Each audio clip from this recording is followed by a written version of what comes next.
Assalamualaikum warahmatullahi wabarakatuh. Kembali lagi kita cek ya untuk PDWM atau pendataan calon penerima ijazah pada aplikasi PDWM di tahun ajaran 2025-2026 ya.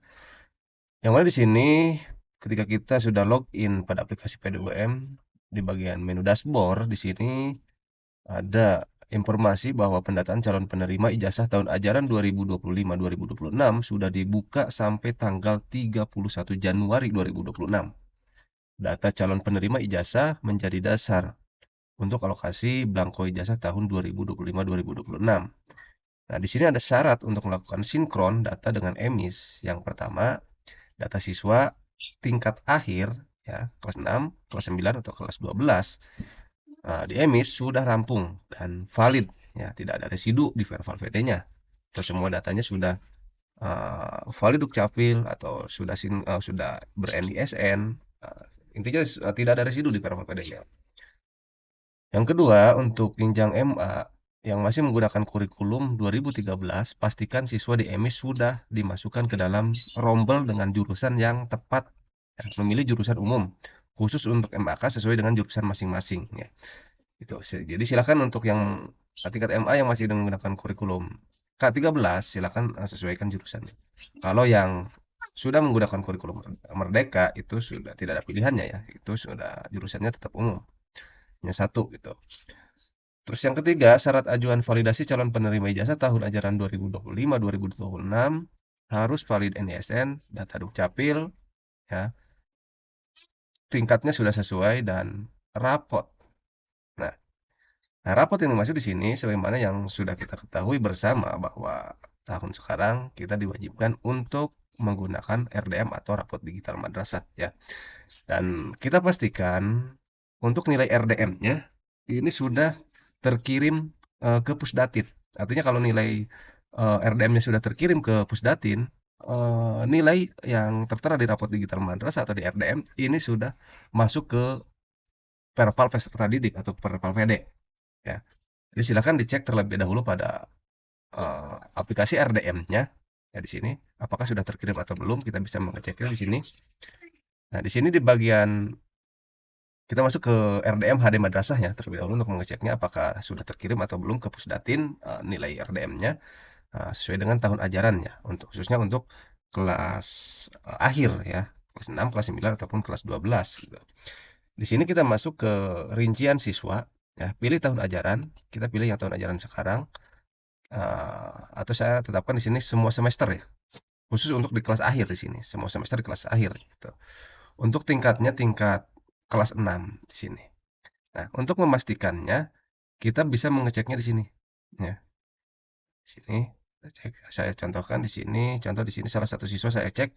Nah, di sini di bagian rincian siswa kita bisa di sini di menu aksi ya. Apakah data nilainya sudah terkirim atau belum ke Pusdatin ya.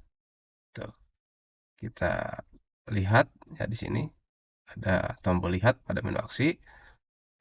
Nah, di sini statusnya untuk sinkron Pusdatin di sini untuk kelas mulai dari kelas 4 sampai dengan kelas 6.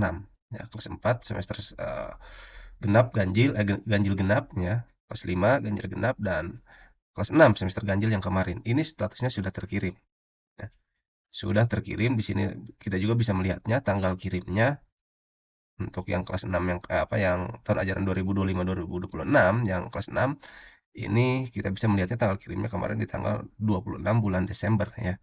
Kita melakukan pengiriman atau sudah terkirim ke Pusdatin atau sudah sinkron Pusdatin. Nah, artinya kalau ini sudah sinkron ke Pusdatin, ini sudah masuk ke rapotnya sudah ada pada Perval VD, sudah terkirim ke, ke Perval peserta didik, gitu ya. Karena di sini juga di pada pangkalan data ujian madrasah pada menu PDWM rapot ya di sini poin tiganya. Jadi syarat ajuan validasi calon penerima ijazah tahun ajaran 2025-2026 harus valid NISN, data Dukcapil, tingkat dan rapot. Nah, yang dimaksud itu rapot yang RDM itu, ya. Nah, ini ya. Kalau statusnya sudah terkirim pada sinkron Pusdatin di sini, ya, kita masuk ke Perpal peserta didik atau ke Perval VD ya, untuk mengeceknya apakah sudah benar-benar terkirim atau belum, atau sudah masuk atau belum. Kita masuk ke Perval VD. Di sini ketika kita login, maka akan muncul dengan tampilan seperti ini. Kita close saja, kita masuk ke bagian menu peserta didik ya. Nah, di sini saya akan cek salah satu siswa yang kelas 6 ya. Yang ini contoh, saya contohkan yang ini, kelas 6 yang ini ya. Nah, kita pilih yang ini, menu yang ini. Nah, ada gambar apa profil ya. Di sini kita pilih.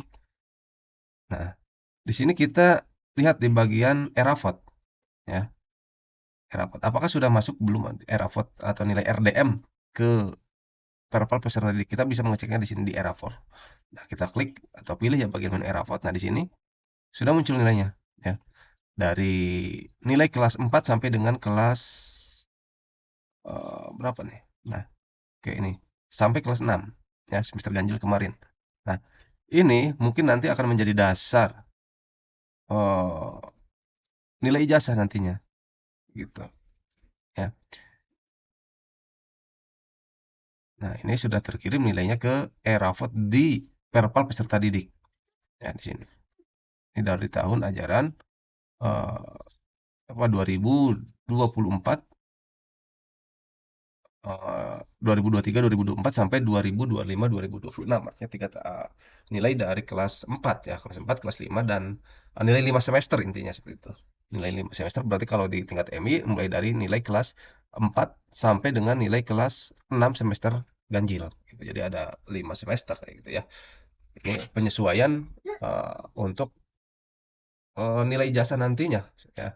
Kenapa diambil 5 semester? Karena pada dasarnya eh, untuk tingkat MTS, MA ya sama itu nilai 5 semester. Nanti kalau untuk tingkat MTS nilai dari kelas 9 semester 1 kelas 7 semester 1 sampai dengan nilai kelas 9 semester ganjil nanti. Begitupun dengan tingkat MA seperti itu. Nah, oke kita kembali ke PDUM di sini.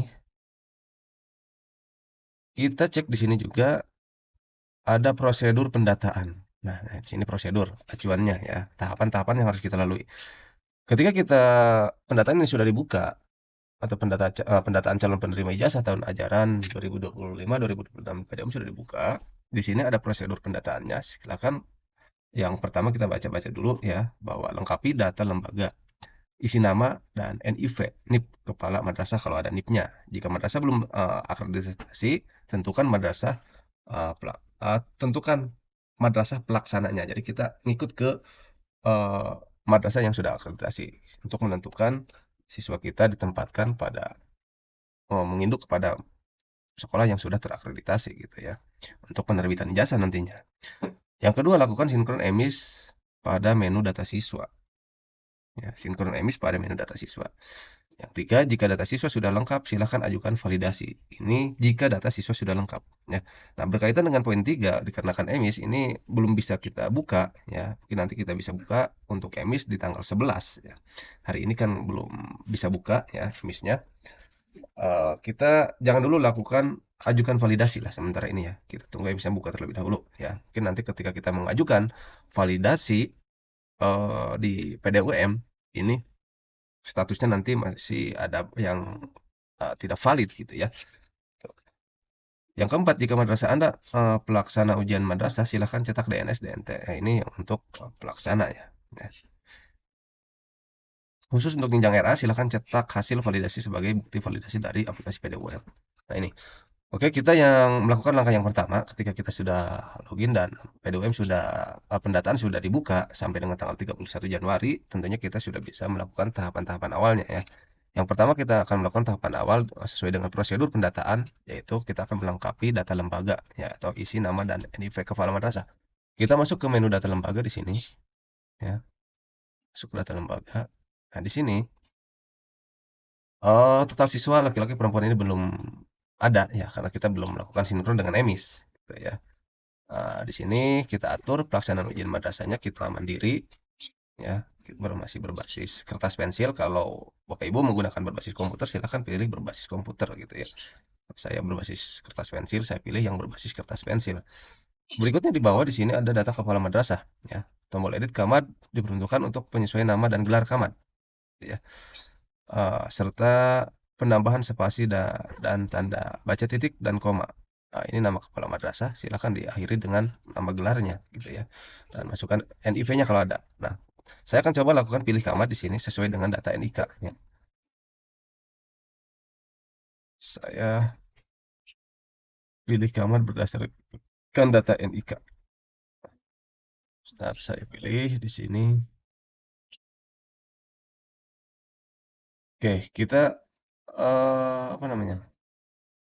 Masukkan nama kamarnya ya di sini berdasarkan NIK. Coba saya akan cek nicknya. Nah, di sini sudah muncul ya. Dan di sini gelar belakangnya sudah SPDI secara otomatis gitu ya. Nah, kalau sudah seperti ini kita langsung save change aja ya. Save. Ya, selanjutnya kita save ya. Kalau nanti gagal silahkan diulangi saja ya di sini. Kita save change. Nah, ini data berhasil disimpan ya. Jadi ketika Bapak Ibu melakukan pilih kamar dan memasukkan nicknya di sini ya. Terus kita cek nicknya. Nah, ini terbaca ya ketika Bapak Ibu save change ini gagal, ini Bapak Ibu silakan lakukan saja 2 kali atau beberapa kali ya. Tinggal di save saja di sini. Nah, di sini berhasil ya. Langsung di sini masuk nama kamar secara otomatis ketika masuk ya. Tuh.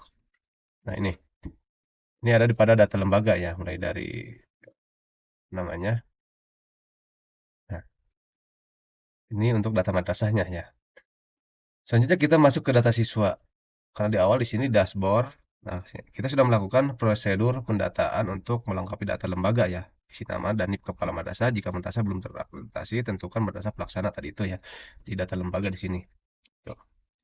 Sini mandiri atau menumpang ya, menumpang di sekolah lain atau kalau belum akreditasi silakan menumpang di sekolah yang sudah terakreditasi di situ ya. Tuh. Atau misalkan kita sekolah yang ditumpangi ya, kita pilih mandiri ditumpangi oleh sekolah lain gitu ya. Oke. Berikutnya kita masuk ke sinkron emis pada menu data siswa. Kita akan melakukan sinkron di sini untuk melakukan sinkron emis ya, untuk melakukan sinkron emis pada menu data siswa ya, di sini pada menu data siswa. Nah, maka sudah boleh kita melakukan sinkron emis, boleh-boleh saja gitu ya. Karena nanti juga kita akan setelah kita sinkron kalau ada data yang belum valid dikarenakan emisnya belum bisa diakses ya, kita bisa melakukan update. Kalau ada perbaikan lainnya kita bisa melakukan update dan nanti datanya akan disesuaikan dengan data yang ada di emis gitu. Oke, kita lakukan sinkron aja ya. Lakukan sinkron. Sini proses mengambil data sinkron. Nah,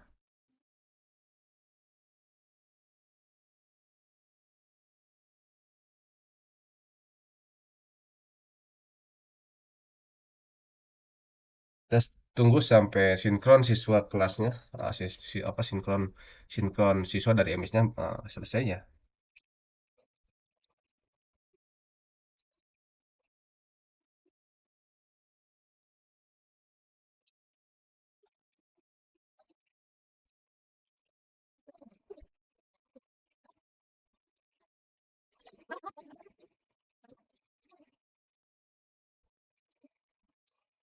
Nah, di sini kita bisa melihatnya ya.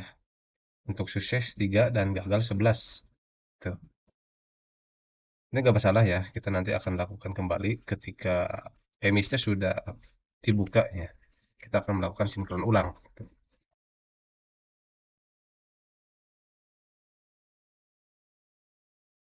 Oke, kita sinkronkan ulang ya di sini. Nah, di sini kita bisa melihatnya di sini hasilnya. eh satu kelas yaitu kelas 6, siswa 14 dan sukses 14, gagal 0 ya. Jadi ini sudah sinkron ke emis ya, sejumlah 14 siswa gitu. Nanti kalau ada kendala ketika sinkron, belum sinkron semua, silakan lakukan sinkron ulang ya. Tinggal pilih yang ini saja ya. Oh, yang ini sinkron ulang ini. Tertutup. Nah, di sini.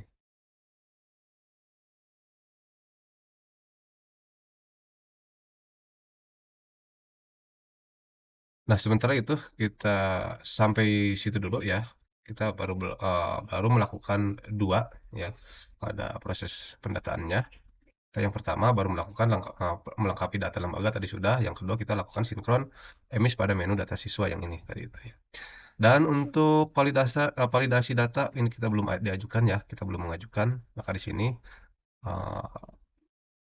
untuk kelengkapan datanya saya belum dulu melakukan ajukan validasi ya. Karena di sini statusnya masih valid, apa namanya? Status valid NDSN, Dukcapil, tingkat dan valid rapot ini belum sinkron atau belum valid. Kenapa? Dikarenakan emisnya juga belum bisa kita akses gitu. Ini jangan khawatir ya. Namun ketika ini statusnya masih seperti ini, kita jangan dulu melakukan ajukan validasi gitu ya.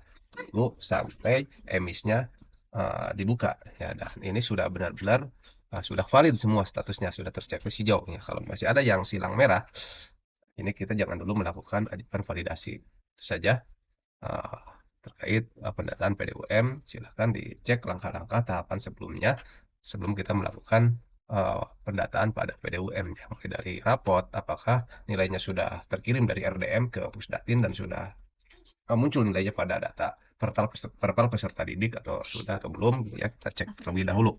Tuh. Itu saja, terima kasih. Kurang lebihnya mohon maaf, saya akhiri. Assalamualaikum warahmatullahi wabarakatuh.